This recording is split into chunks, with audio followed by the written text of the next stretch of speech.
Hello everybody, it's Guiding Halo, and this is going to be your daily hope for the 15th of January. I hope you're all doing well. We're doing this a little differently this time. I figure we'd switch this up too. Lots of switching up going on.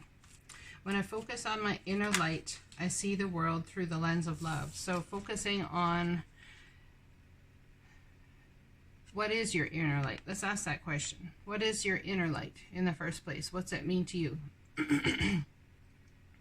So this could mean your heart space, your chakra, could mean the source from which all your energy flows. Let's look at that. I like that.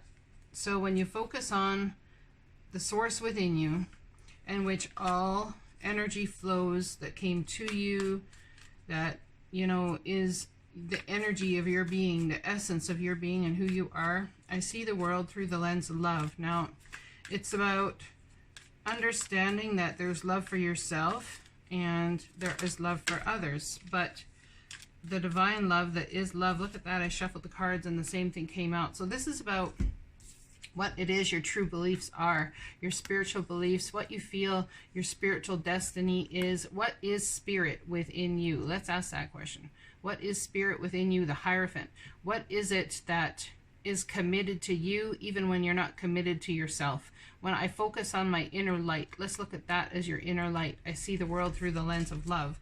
So what is it you want to be committed to? What is it you believe spiritually? What is it that you've maybe gotten off the beaten track where spirit is concerned? Gone on a different trajectory, perhaps, you know, it's kind of like a sacred journey that we all go on, right? This is something that's sacred. The Hierophant is all about spiritual commitment. All right, let's look at this one. The moment I realign with love, clear direction is presented to me. So when I focus on my inner light, whatever source that is within you, believed to be your inner light, I see the world through the lens of love. And then it says, the moment I realign with that love, clear direction is presented to me. So someone could be asking for direction, could be praying, spending time in meditation, looking for direction, looking for any sort of guidance in which way to head forward. So how do I realign with love? Okay, realigning with love is not necessarily a hard thing to do. We go back, we think of a moment where we felt the absolute most love, and I don't want you to think of a love romantic relationship or whichever. I'm talking about in your life when you felt the most happiest, the most giddiest, the most excitement, the most everything based on, it's one simple moment I want you to focus on. Maybe it was Christmas when you were a little child. That there is love. That's pure, unadulterated, beautiful, energetic love that is within you, and joy. The moment I realign with that love, clear direction is presented to me. It's when you can buckle down and get the work done. And when you realign with love, you will have that opportunity to buckle down and get the work done. Perhaps in realigning with love is your work that you need to do here.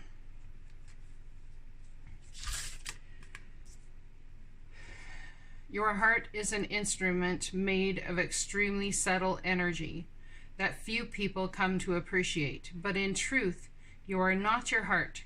You are the experiencer of your heart. Isn't that amazing? So your heart, you are the experiencer of your heart and how your heart comes through. These sayings here are all from the book of the Untethered Soul. So your soul is experiencing the heart energy that is within your body, or that you're... That's interesting. So in order to untether your soul, you've got to step back and realize that your heart is not necessarily your soul. Your heart earnings are not necessarily your soul yearnings. Your heart is an instrument made of extremely subtle energy that few people come to appreciate. But in truth, you are not your heart. You are the experiencer of your heart.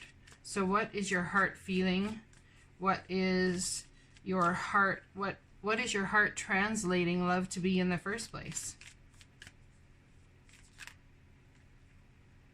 There's something that your heart has been translating as love that is not love.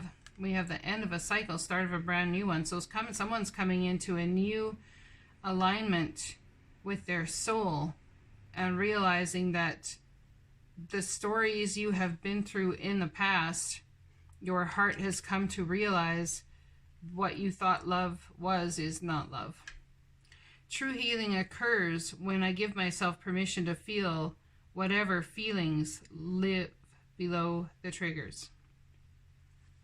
So what feelings live below the triggers of fear, stepping into a new relationship? And I just had the single person card. So true healing occurs when I give myself permission to feel what I want. Yes.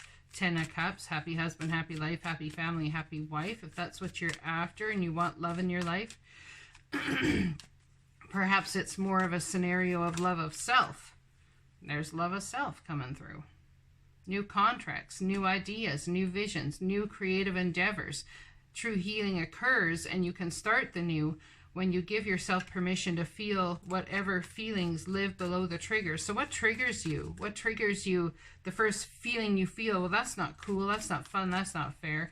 Maybe it's angry. Maybe what triggers your even emotional happiness responses? What triggers those responses as well? So when you live below the triggers and you sit in this energy of no high vibrational emotion and no low vibrational motion, and you sit there in the energy of absolute creation, creating the new moments in the happiness of being, not even happiness perhaps, it's just a matter of being. It's a matter of coming into learning and being. True healing occurs when I give myself permission to feel whatever feelings live below the triggers. This is interesting, and the reason I bought these cards and picked these cards is because I myself need to learn a new ways of looking at things, new ways of dealing with things. We just saw the Queen of Wands, Aries, Leo, Sagittarius, being very passionate, being very creative, very intuitive as well. That may mean something to somebody here. So perhaps there's some things that have happened and healing needs to occur within your soul because of how we've been moving forward, believing that our heart is where triggers come forward. If triggers don't come from our mind and triggers actually come from our heart, then what's beneath the heart? Is it the soul? It's the soul that wants the new beginning. It's the soul possibly that wants to create the trajectory forward to bring the new in. But will the heart let them if the triggers are leaving you stuck there? Will your heart let you move forward? Will your soul let you move forward if you're constantly responding to triggers that come? Now, this deck here is based on the Tao, so as well. So the true peace that comes within is having no reaction at all and being very steady and strong within oneself. My vibes speak louder than my words. So whatever your vibes are vibing, people can sense when you're off, people can sense when you're not, people can sense even from a distance. Look at that single person card again, plus a whole host of cards there. Queen of Pentacles, that's me, other Virgo, Taurus, Capricorn. Not sure about the financial abundance that you set out to make, and people very well may be seeing or even feeling your concerns about finances. There's temporary pause. Now I see why there's concerns about finances. Temporary pause in action. Seeds well planted. Unnecessary worry.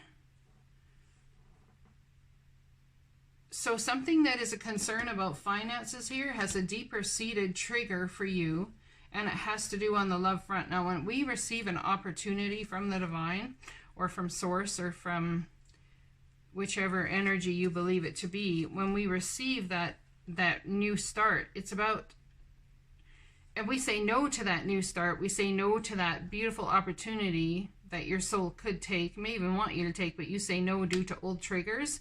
When you say no and you're actually pushing it away, you actually say, I'm not open to opportunities. You don't say, I don't want this job that has this thing on it, that this thing. You push it away and say, I'm not open to opportunities. So that's across the board too, my friend, because I don't believe that energy deciphers between, well, this is love, this is work, this is a human condition that we compartmentalize, okay? Now, it's about having patience and tempering your expectations. Perhaps it's about trusting every move that you make, that the divine's got this situation, this scenario, whatever it is for you. There's been very high emotional times, and it's been hard to find balance amongst them. There's so much going on.